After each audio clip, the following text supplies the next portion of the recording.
Penelope Rivers was halfway through her second vending machine coffee when the lobby doors slid open with a hiss and a blast of cold wind, dragging in a man who looked like he'd just walked off a movie set and straight into the quiet midnight shift of the Park Grove Hotel. She blinked at him from behind the polished oak front desk, brushing a crumb off the lapel of her blazer. "Good evening. Welcome to Park Grove. Checking in?" The man nodded once, setting a sleek black carry-on by his side. He wore a charcoal suit that probably cost more than her monthly rent, but it was the way he carried himself like he owned the ground he walked on that made her stomach tighten. His jaw was sharp, his dark hair slightly tousled like he'd run a hand through it in frustration, and his eyes. They were the kind that made you forget how to form words. Yes, reservation under Quinn Jameson. Penelope's fingers froze over the keyboard. That name, she'd heard it before. The owner of several international tech companies, rumored to have a net worth well over $1 billion. But what would someone like him be doing checking in at a mid-tier boutique hotel in downtown Chicago at nearly midnight? "Of course," she said quickly, typing. "You're in the penthouse suite."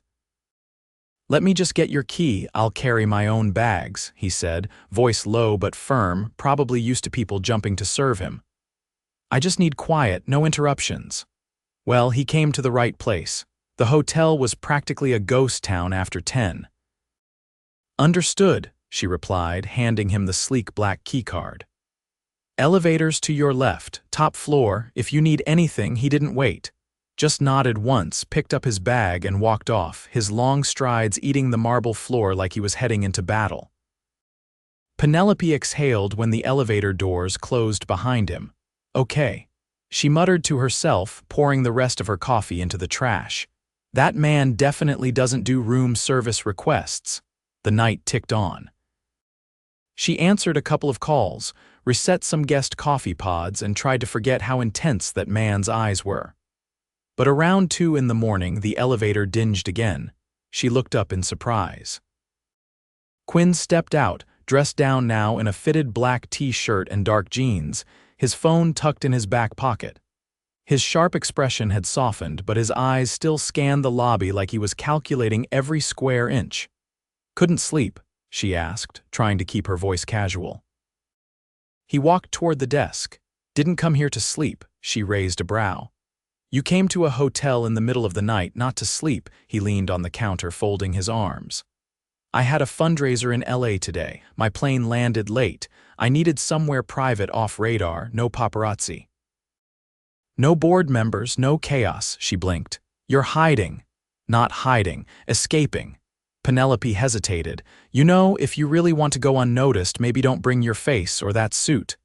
That made him laugh low, short, like he hadn't done it in a while. "You're not like the usual front desk people." "I get that a lot," she said.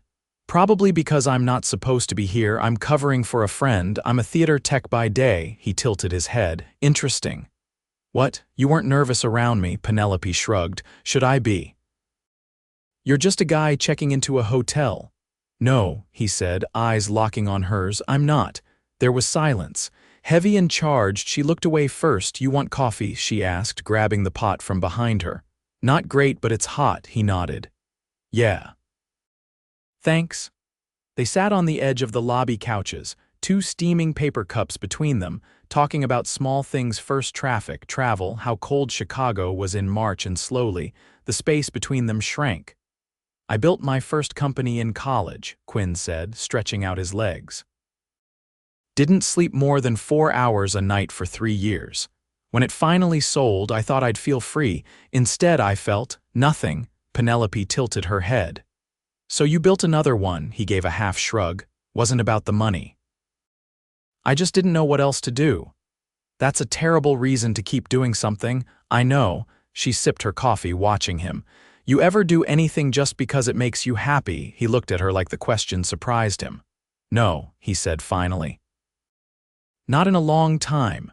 Their eyes met again, and this time he didn't look away. "You're not what I expected," he said softly. "Neither are you."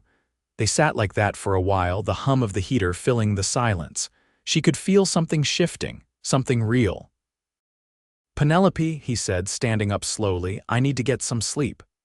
But yeah, she cut in, standing too, long day, I get it. No, he stepped closer. I mean, I'd like to talk again tomorrow if you're still here, she blinked. You want to talk to me again? I haven't wanted to talk to anyone in months, he said, voice low. But tonight, I didn't even want it to end. Penelope felt her heart race. Okay, she said quietly. I'll be here. He nodded, his eyes lingering on her just a second longer than necessary, then turned and disappeared into the elevator again. For a long time, Penelope stood there, staring at the now closed doors, heart pounding. She didn't know what that was, but she was sure of one thing. It was the beginning of something. Penelope adjusted the collar of her button-down blouse as the early evening crowd shuffled through the hotel lobby.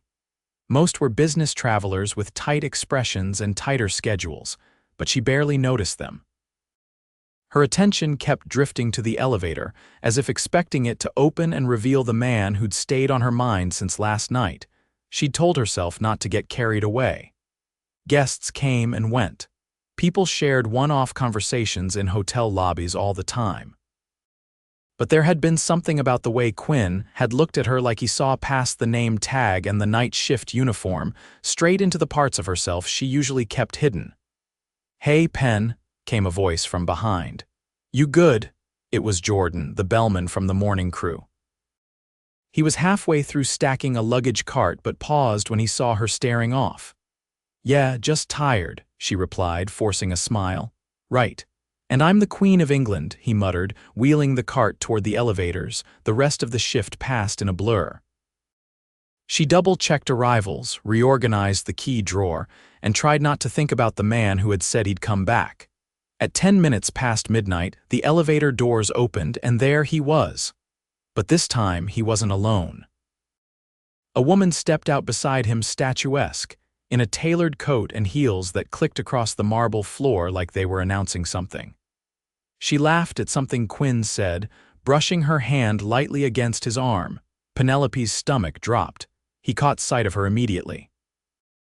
There was a flicker of something in his eyes, surprise, tension, but then he turned to the woman and said something in a low voice. The woman looked disappointed but nodded. After a quick squeeze of his arm, she stepped outside through the revolving door. Quinn crossed the lobby and stopped in front of the desk. I didn't expect to see you here this late again, he said. Penelope's tone was even.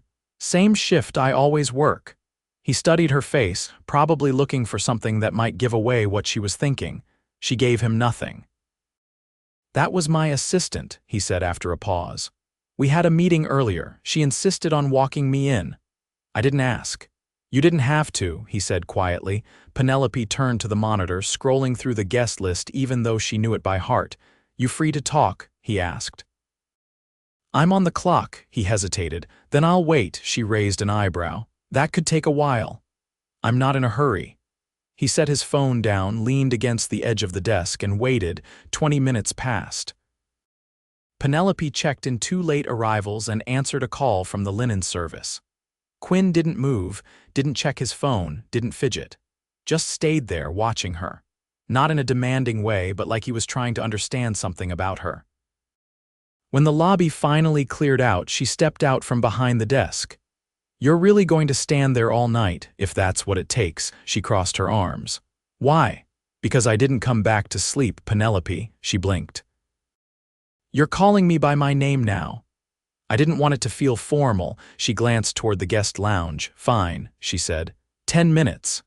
They sat in a corner booth near the fireplace, away from the remaining staff.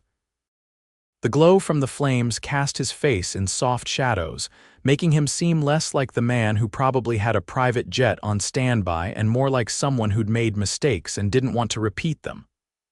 I wasn't lying, he said after a beat. About needing to escape. Penelope didn't answer.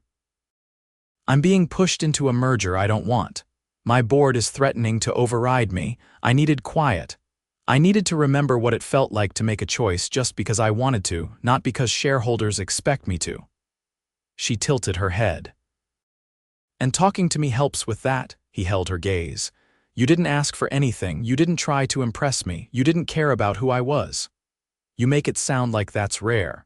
It is in my world, she leaned back. I'm not in your world, he nodded. I know. That's why I keep coming back. Penelope looked away, unsure how to respond to that.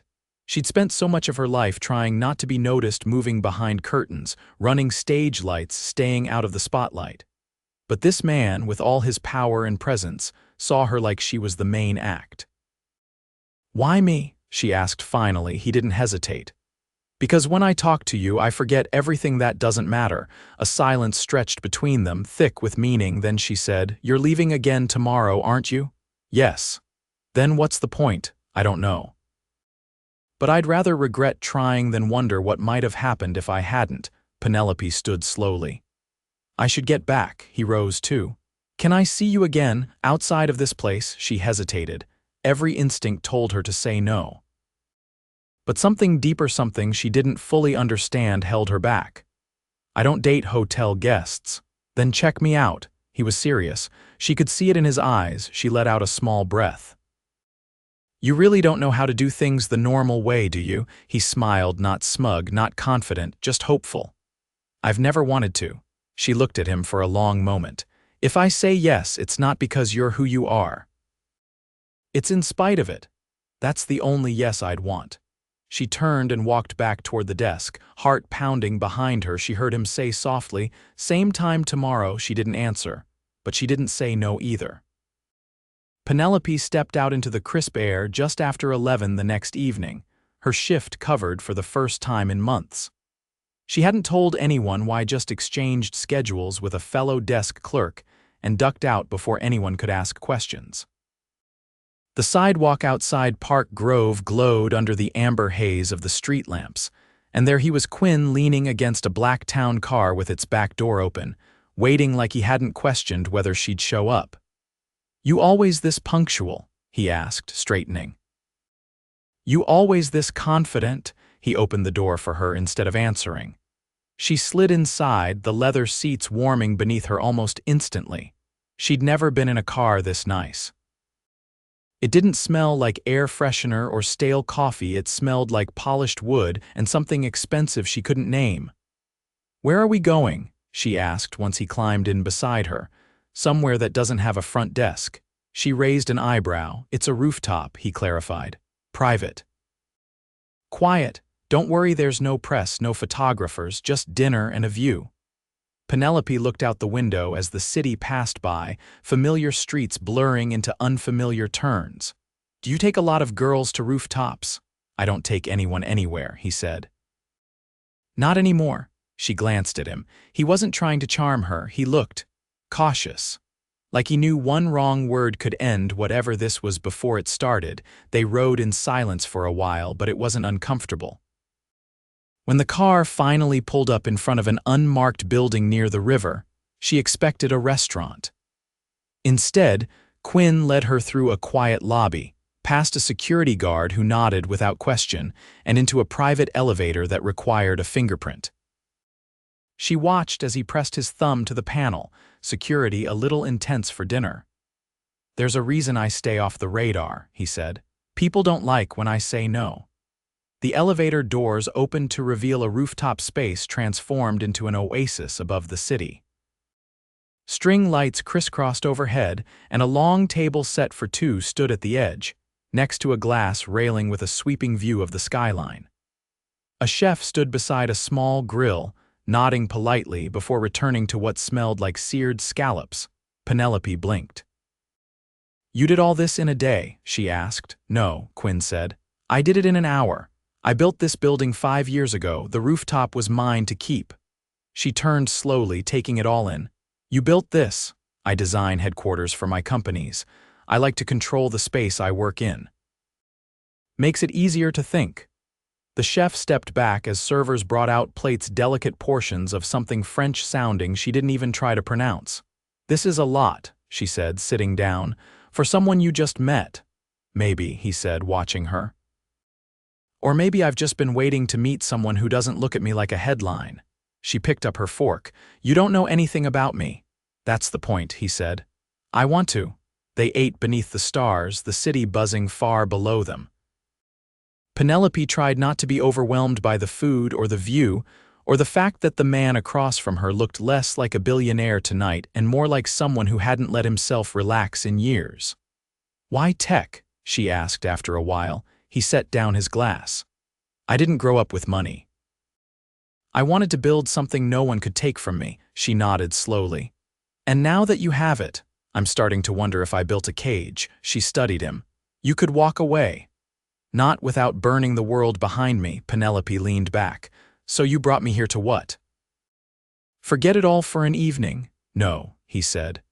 "I brought you here because I haven't felt like myself in a long time, and last night, for half an hour in a lobby that smelled like old coffee, I did." She looked at him for a long moment. "I'm not one of your escape routes, Quinn, I know. And I'm not impressed by rooftop dinners." "Good," he said. "Then we're starting from the same place." A breeze kicked up and he stood. "Come here." She hesitated, then followed him to the railing.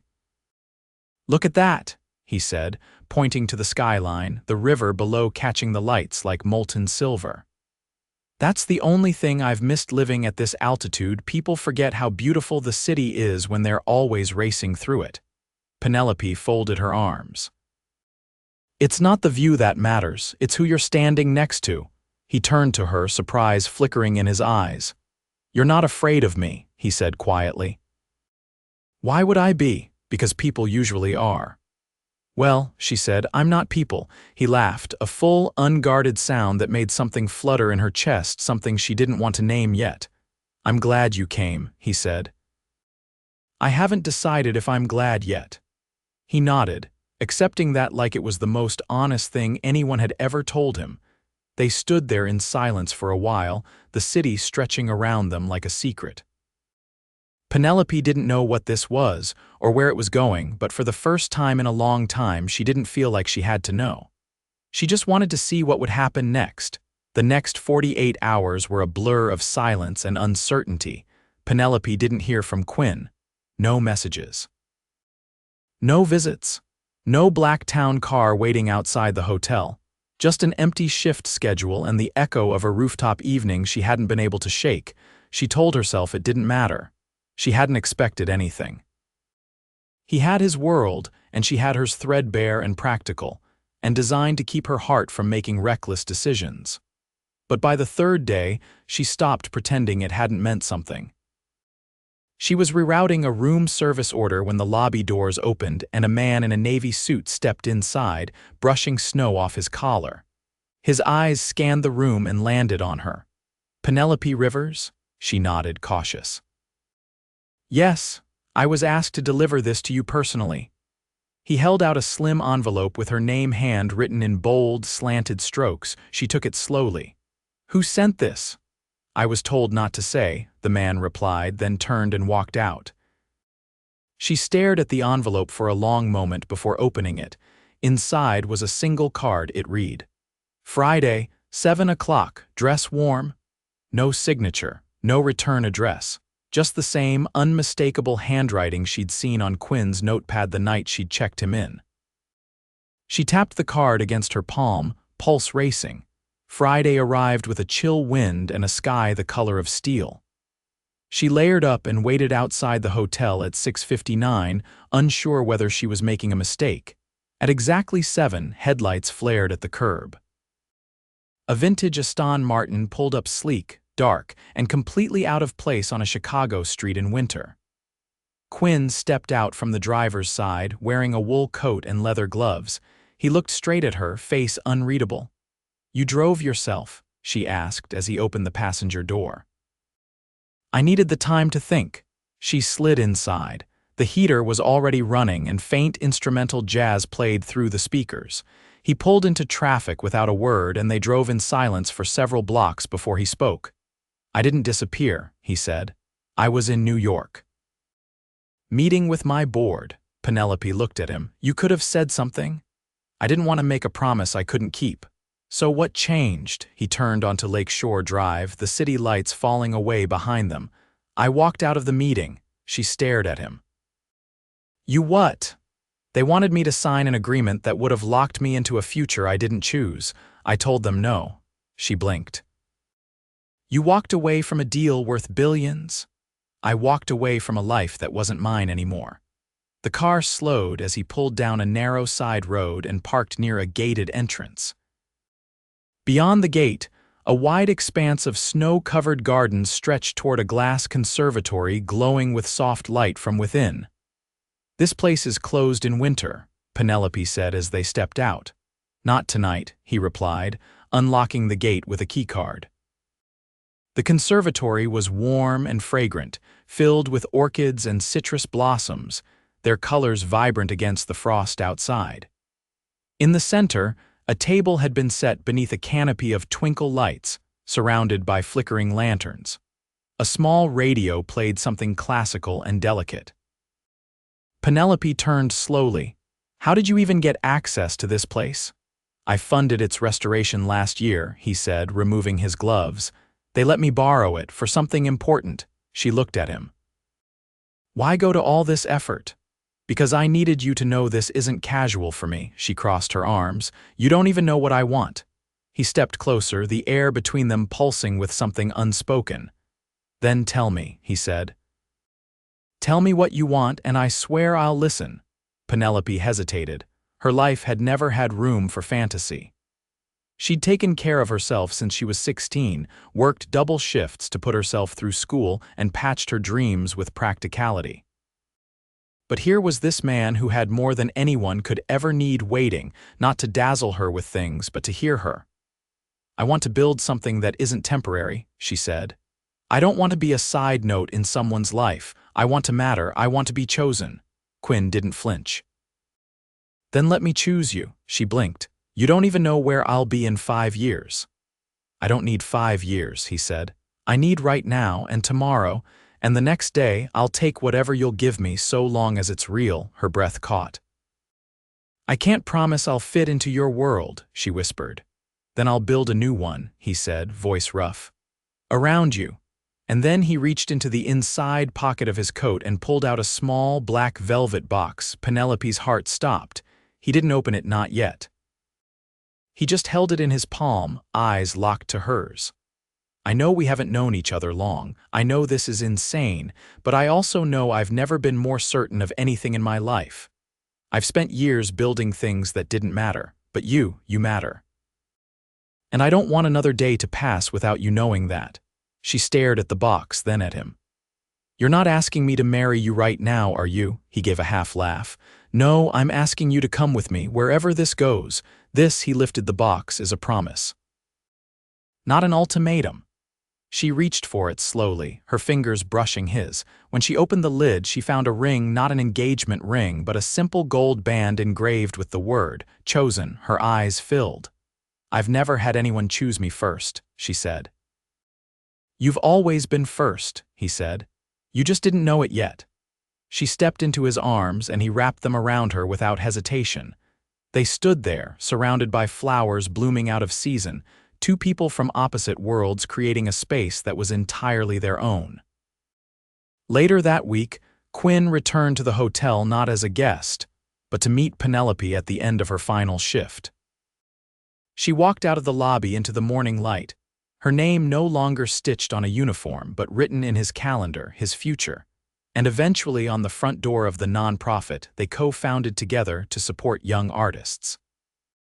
Because it turned out when a woman tending the front desk late at night meets a man who spent his life building empires, sometimes it's not about escaping the world, sometimes it's about finally being seen in it. Fully. Honestly. And forever. Snow fell in lazy spirals outside the wide windows of the apartment No. The home Penelope now shared with Quinn. It had been 6 weeks since the night he'd taken her to the conservatory, 6 weeks since she'd left behind fluorescent lights and coffee-stained uniforms for a life she still didn't quite know how to describe, only that it was fuller. Warmer. Real. That morning, she stood barefoot in his No, their kitchen, watching steam rise from the kettle. The space was sleek and modern, yet softened with small touches. A ceramic mug she'd made in a pottery class, a photo strip from the day they'd gone to the art museum and ended up stuck in the freight elevator for over an hour. Quinn had laughed until he cried. She'd kissed him to shut him up. From the hallway, she heard him on a call, his voice low, measured but not tense. He didn't sound like the man who once ruled boardrooms with icy precision. This version of him said things like, "Let's focus on sustainability," and "No, we don't need a bigger launch. We need smarter ideas." She liked this version because it was his own. She poured 2 cups of tea, one with lemon for her, one with ginger for him, and carried them into the living room. "I told them to push the NDA to next week," Quinn said as he ended the call, taking the cup from her with a grateful nod.